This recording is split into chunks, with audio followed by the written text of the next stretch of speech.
Our story kicks off in a gritty, dimly lit underground parking garage, the kind of place where you just know trouble is brewing. A couple looking for a motorcycle spot stumbles upon something truly horrific. A man's body showing clear signs of violence. The scene is gruesome, with bloodstains everywhere. Who gets the call? None other than the sharp, highly respected Detective Eva. She's a pro at cracking complex cases that most people couldn't even touch. You know the type, always on the ball, even when juggling mom duties. Her colleague, Bernie, calls her in, describing the disturbing scene, and Eva, ever the stickler for protocol, warns him, "If anyone touches the scene before I get there, I'll tear them apart." Classic Eva. When Eva finally arrives on August 16, 2017, she immediately starts piecing things together from the blood patterns. Her initial thought? This isn't just a robbery gone wrong. The evidence, like the multiple stab wounds from what looks like a chef's knife, points to a carefully planned execution. If you're gonna steal a car, you don't plan on getting into this mess. And you definitely don't bring a knife. It feels personal, born of pure rage. Meanwhile, a woman named Maje, or Maria Jesus, depending on who you ask, but let's stick with Maje for simplicity, shows up, frantic, asking about her husband, Arturo, whom she hasn't heard from. Eva has to deliver the devastating news. Arturo Ferrer Puig, 36 years old, is indeed the victim. Maje breaks down in tears. Eva, ever the compassionate one, tells her to come to the station once she's calmer. Back at the station, Eva meets with her team. They've got the autopsy results, 6 stab wounds to the chest, 2 to the heart. The forensic expert believes the attacker knew exactly what they were doing and was likely a strong man, given the savage and merciless nature of the attack. No defensive wounds on Arturo, meaning he was likely blindsided. The initial theories of a robbery or mistaken identity, there was a lawyer in the building, quickly start to fall apart. Arturo's wallet was untouched. The team settles on the big 3 for investigation: drugs,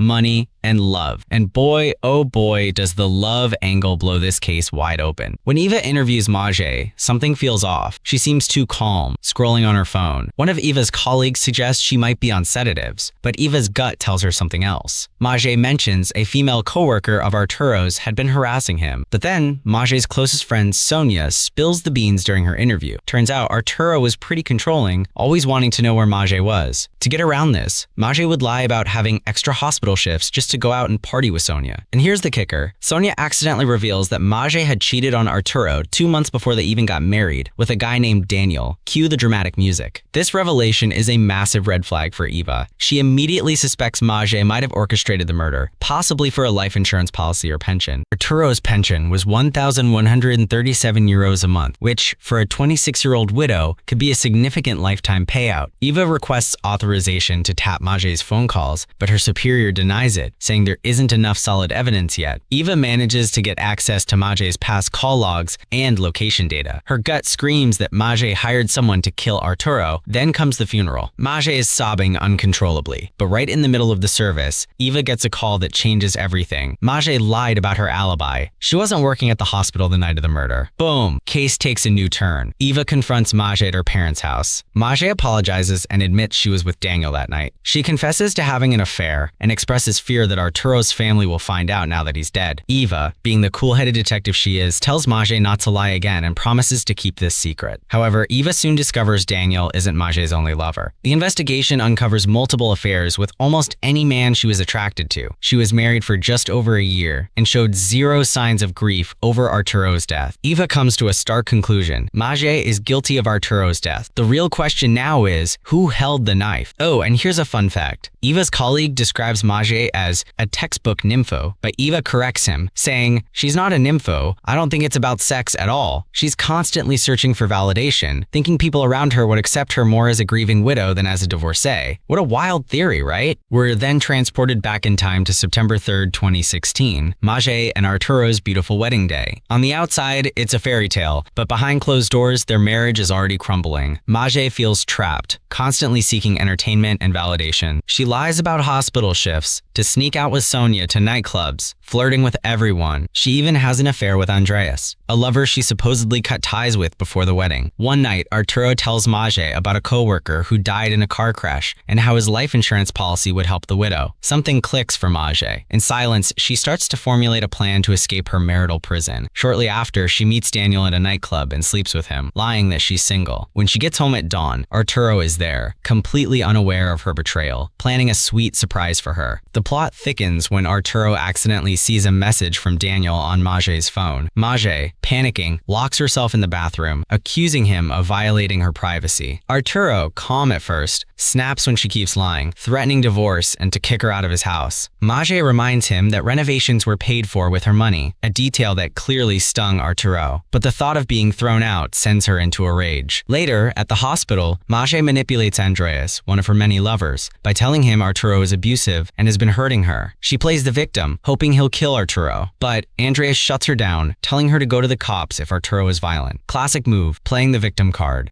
Undaunted, Mage sets her sights on Salvador, a smitten coworker who runs errands for her. She paints the same picture: miserable marriage, abusive husband. She openly dreams of Arturo's death and asks Salvador if he'd be willing to make her husband disappear. She promises him a life together, showering him with compliments and promises of validation. On July 5th, 2017, just 1 month before the murder, Salvador is fully reeled in. Mage gives him all the details of Arturo's routine: where he goes, what time he leaves, and where he parks his car. She even gives him a copy of Arturo's car key so he can hide inside and wait. She even tells him to change his WhatsApp status to available when the deed is done. And here's a bit of dark humor. While Salvador is out helping his mother, trying to act normal, he brags to his friends about his whirlwind romance with Mage, shaking off one friend's reminder that he has a wife by saying, life only comes around once, and he couldn't afford to pass up a chance like this. The manipulation is complete. The plan is executed flawlessly. Salvador waits in the parking lot, and when Arturo arrives, he stabs him to death with a kitchen knife. After the murder, he hides the weapon where no one will ever find it. True to form, he changes his WhatsApp status. A few days later, Salvador tries to get close to Mage, but she tells him they need to keep their distance because of the police investigation. In reality, she's still seeing Daniel. She gives Salvador a prepaid phone for communication, just in case.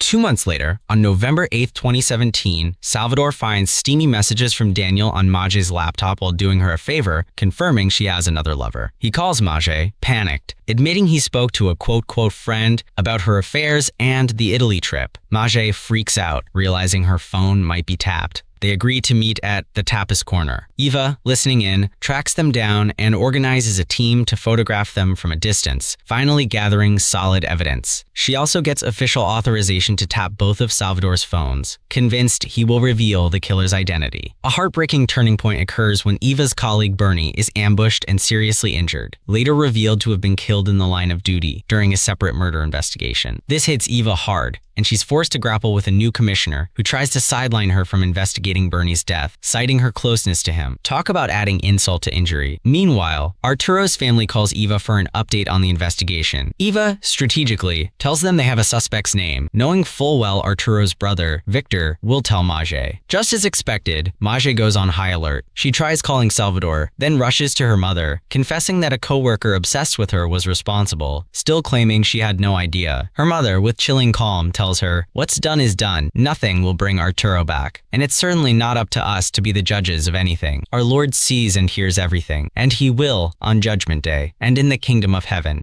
This shocking lack of condemnation truly highlights the toxic environment Mage grew up in. Mage then calls Salvador, relaying Victor's information. Salvador, still trying to protect her, reassures her that the police aren't onto them. He even suggests she focus on rebuilding her life with Daniel, revealing his acceptance that she doesn't want him. Despite this, Mage professes her love for Salvador, and they agree to meet for a New Year's gift lunch. This gives Eva the perfect opportunity. Her team plants a hidden microphone in a napkin holder at the restaurant. During their conversation, Salvador assures Mage that if they get caught, he'll take all the blame to keep her safe. The recording, though not perfectly clear, provides enough crucial evidence for Eva to launch an operation to arrest both Salvador and Mage. The next day, Salvador is arrested discreetly at the hospital where his mother is in the ICU. Eva's compassion for his mother is clear, despite his actions. Meanwhile, Mage is arrested right as she's about to leave for work with Daniel. Eva ensures Daniel is informed of Mage's, quote, atrocities. At the station, both remain uncooperative. Mage is worried about her family's reaction. Eva, having tapped her phone for months, isn't buying the grieving widow act anymore. She lays out the phone taps and urges Mage